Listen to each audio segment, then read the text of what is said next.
alone. From childhood's hour, I have not been as others were.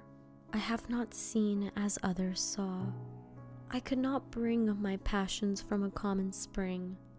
From the same source, I have not taken my sorrow. I could not awaken my heart to joy at the same tone. And all I loved alone. Then, in my childhood, in the dawn of a most stormy life, was drawn from every depth of good and ill the mystery which binds me still. From the torrent or the fountain, from the red cliff of the mountain, from the sun that round me rolled in its autumn tint of gold, from the lightning in the sky as it passed me flying by, from the thunder and the storm and the cloud that took the form, when the rest of heaven was blue, of a demon in my view.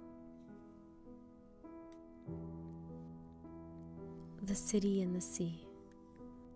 Lo, Death has reared himself a throne in a strange city lying alone far down within the dim west, where the good and the bad and the worst and the best have gone to their eternal rest. There, shrines and palaces and towers, time-eaten towers that tremble not, resemble nothing that is ours. Around, by lifting winds forgot, resignedly beneath the sky, the melancholy waters lie. No rays from the holy heaven come down on the long night time of that town, but light from out the lurid sea streams up the turrets silently, gleams up the pinnacles far and free, up domes, up spires, up kingly halls, up fanes, up Babylon-like walls, up shadowy long forgotten bowers of sculptured ivy and stone flowers, up many and many a marvelous shrine whose wreathed friezes intertwine the viol, the violet, and the vine. Resignedly beneath the sky the melancholy waters lie. So blend the turrets and shadows there that all seem pendulous in air, while from a proud tower in the town Death looks gigantically down. There open fanes and gaping graves yawn level with the luminous waves, but not the riches there that lie in each idol's diamond eye. Not the gaily jeweled dead tempt the waters from their bed, for no ripples curl, alas! Along the wilderness of glass. No swellings tell that winds may be upon some far-off happier sea. No heavings hint that winds have been on seas less hideously serene. But lo, a stir is in the air. The wave, there is a movement there, as if the towers had thrust aside in slightly sinking the dull tide, as if their tops had feebly given a void within the filmy heaven. The waves have now a redder glow, the hours are breathing faint and low. And when amid no earthly moans, down that town shall settle hence, hell, rising from 1,000 thrones, shall do it reverence. Spirits of the dead.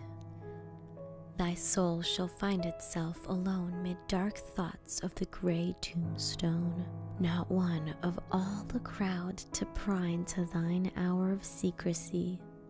Be silent in that solitude which is not loneliness, for then the spirits of the dead who stood in life before thee are again in death around thee, and their will shall then overshadow thee. Be still, for the night, though clear, shall frown, and the stars shall look not down from their high thrones in the heaven with a light like hope to mortals given, but their red orbs, without beam, to thy weariness shall seem as a burning and a fever which would cling to thee forever. Now our thoughts thou shalt not banish, now our visions ne'er to vanish. From thy spirit shall they pass no more, like dewdrop from the grass. The breeze, the breath of God is still, and the mist upon the hill shadowy, shadowy, yet unbroken is a symbol and a token, how it hangs upon the trees, a mystery of mysteries. The Sleeper.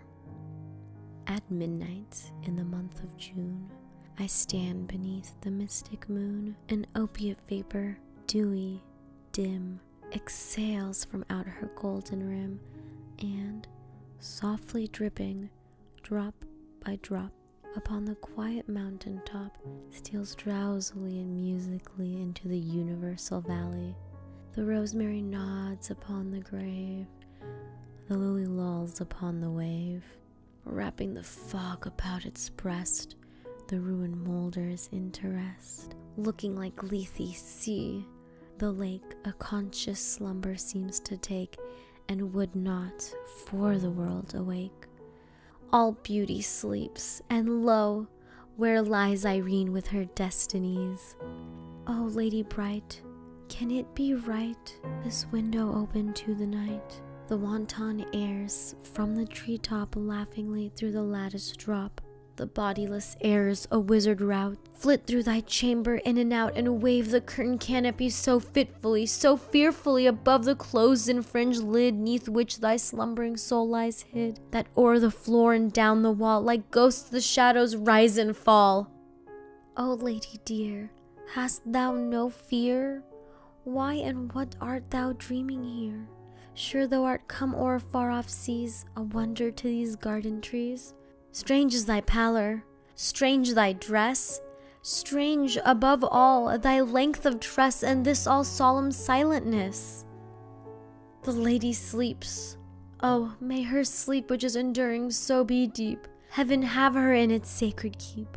This chamber changed for one more holy, this bed for one more melancholy. I pray to God that she may lie forever with unopened eye, while the pale sheeted ghosts go by. My love, she sleeps. Oh, may her sleep, as it is lasting so, be deep. Soft may the worms around her creep. Far in the forest, dim and old, for her may some tall vault unfold, some vault that oft has flung its black and winged panels shuddering back, triumphant o'er the crested palls of her grand family funerals. Some sepulchre, remote, alone, against whose portal she hath thrown in childhood many an idle stone. Some tomb from out whose sounding door she ne'er shall force an echo more. Thrilling to think, poor child of sin, it was the dead who groaned within.